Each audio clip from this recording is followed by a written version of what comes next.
Dongeng Jamur Kurcaci. Suatu pagi, kurcaci Charlie melompat dari tempat tidurnya. Sayangnya, ia melompat di sisi yang salah. Kakinya menendang meja jamur kesukaannya. Duk! Meja itu jadi patah dan rusak parah. Charlie sangat sedih. Meja jamur ini tak ada gunanya lagi. Sebaiknya aku goreng saja untuk jadi sarapanku. Gumamnya sedih. Charlie baru saja meletakkan piring yang penuh dengan jamur yang sudah ia goreng. Tiba-tiba terdengar bunyi bagai petir di cerobongnya. Wush!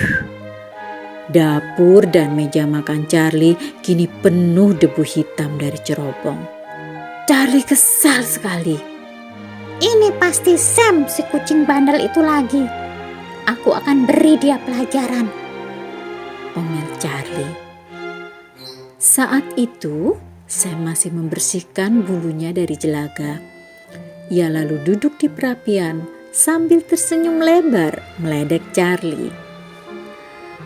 Hati Charlie semakin dongkol karena Sam tidak minta maaf. Charlie mengangkat piringnya yang kini berisi jamur yang belepotan jelaga. Ia menuang jamur itu ke atas tubuh Sam. Potongan jamur-jamur penuh jelaga ini akan menempel terus di tubuhmu sampai kau bilang minta maaf, kata Charlie. Sekarang cepat keluar dari rumahku, usir Charlie. Ia membuka pintunya untuk membiarkan Sam yang belepotan jamur keluar. Kucing nakal itu berlari keluar dari rumah Charlie. Sam mencari tempat yang sepi, lalu berusaha membersihkan diri. Namun jamur-jamur yang dituang Charlie ke tubuhnya itu sepertinya lengket di kulit di antara bulu-bulunya. Jamur-jamur itu lalu terasa seperti bertumbuh di kulitnya.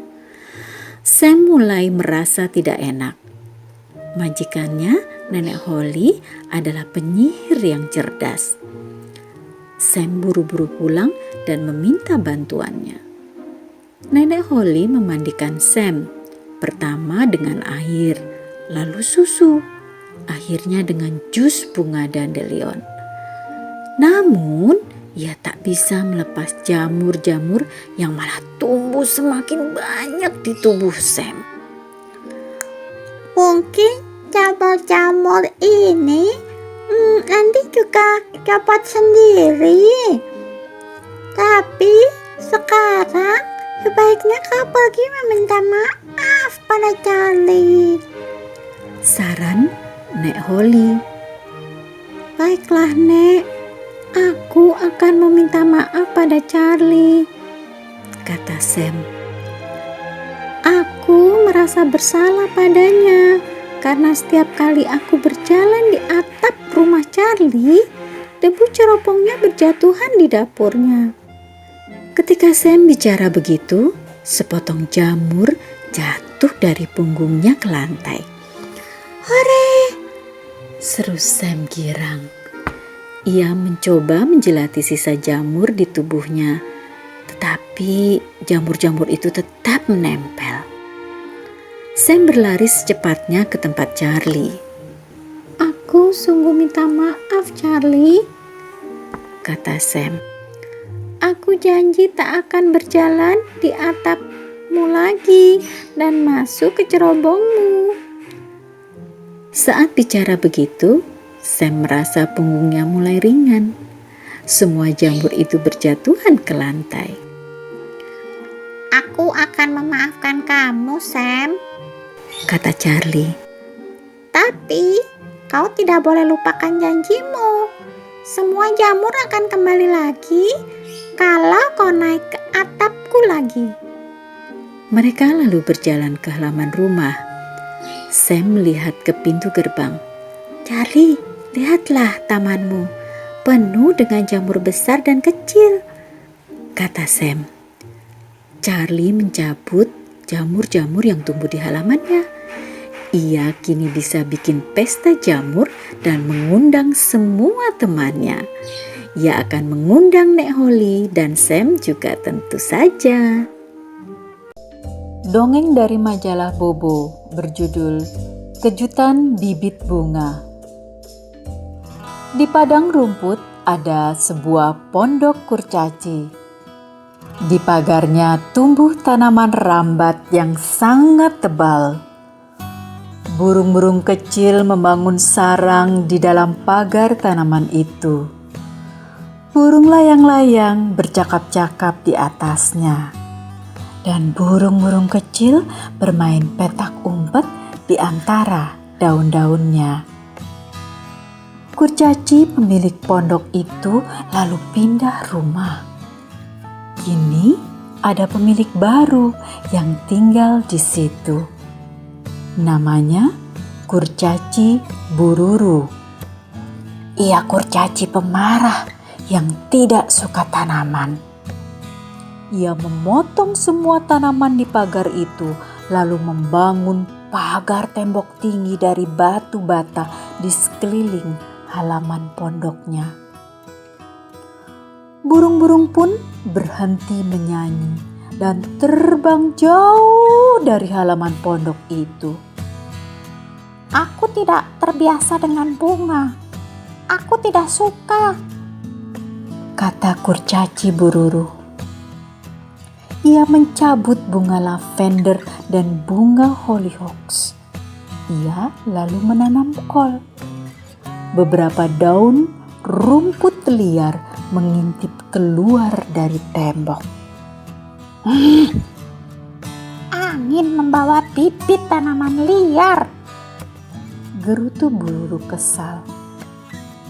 Dan bibit membawa kejutan, kata angin ketika ia terbang ke padang rumput di sekitar pondok itu. Angin itu terbang lebih cepat dari biasanya. Ia membawa bibit-bibit tanaman melewati tembok rumah Kurcaci Bururu. Biarlah semua tumbuh. Aku tidak kuat lagi mencabut semua tanaman liar yang selalu tumbuh, serunya kesal. Bulan depan aku akan pindah ke kota lagi, jauh dari semua tumbuhan liar ini. Akan tetapi 2 minggu kemudian Kurcaci Bururu mendengar suara burung teras menyanyi. Burung perlu pohon, bunga perlu tanah, berikanlah kami semua ini. Kurcaci Bururu keluar dari rumahnya. Ia menggosok matanya tak percaya. Bunga-bunga indah warna-warni tumbuh di halaman pondoknya. Terdengar bunyi lebah berdengung gembira. Kupu-kupu berwarna cerah hinggap di lengan baju Bururu. Burung robin menyanyi merdu.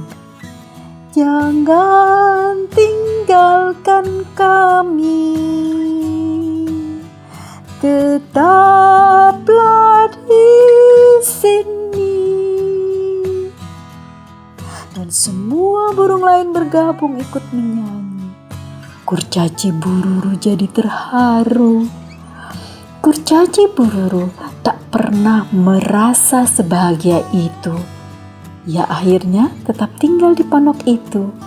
Ia menanam pohon dan membeli sarang lebah.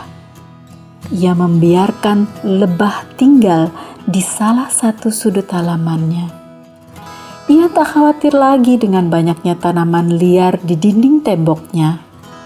Semua itu membuat pondok dan halaman rumahnya tampak sempurna.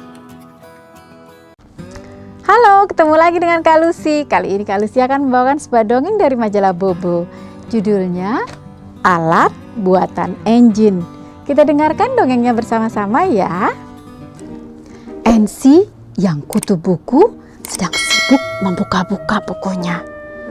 Rumpipi mengintip dari balik rak buku. Nah, ini dia cara pembuatan alat yang mau dibikin Engine, seru Ensi. Ia segera pergi ke rumah Engine. Alat apa sih? Rumpipi penasaran ingin tahu. Diam-diam ia membuntuti Ensi. Ensi, sudah berhasil membuat alat itu. Uwet tiba-tiba muncul dengan gembira. Ya, aku baru mau menunjukkan cara pembuatannya. Ensi kecewa. Sudahlah, yang penting kan Engine sudah berhasil membuatnya, kata peri bunga yang ikut bergabung. Mereka lalu ramai-ramai pergi ke rumah Engine. Rumpipi semakin penasaran. Engine, mana alat buatanmu? Teriak Uwet. Engine keluar dari rumahnya sambil membawa remote control. Bagaimana cara kerjanya? Tanya peri mawar penasaran. Mudah kok, tinggal tekan saja tombol merah ini. Engine menerangkan. Peri mawar menekan tombol merah. Alat apa sih itu? Gumam Rumpipi sambil mengintip. Tapi tiba-tiba, tolong! Rumpipi berteriak kaget. Ada robot yang mengangkatnya tinggi-tinggi. Tukang intipnya tertangkap deh. Peri mawar tertawa geli. Wah, hebat ya alat penangkap tukang intip buatan Engine. Hebat sekali, seru Ensi gembira. Oh, rupanya Engine membuat alat penangkap liliput yang suka mengintip. Nah, begitu dongeng untuk kali ini.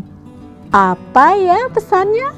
Pesannya, kita harus terus membaca agar jadi banyak tahu. Seperti Ensi, jadi banyak tahu banyak hal. Sampai jumpa di dongeng berikutnya. Salam. Teman-teman, jangan lupa kunjungi website untuk anak ya, bobo.id. Like, komen, share, dan subscribe juga ke channel Bobo yuk!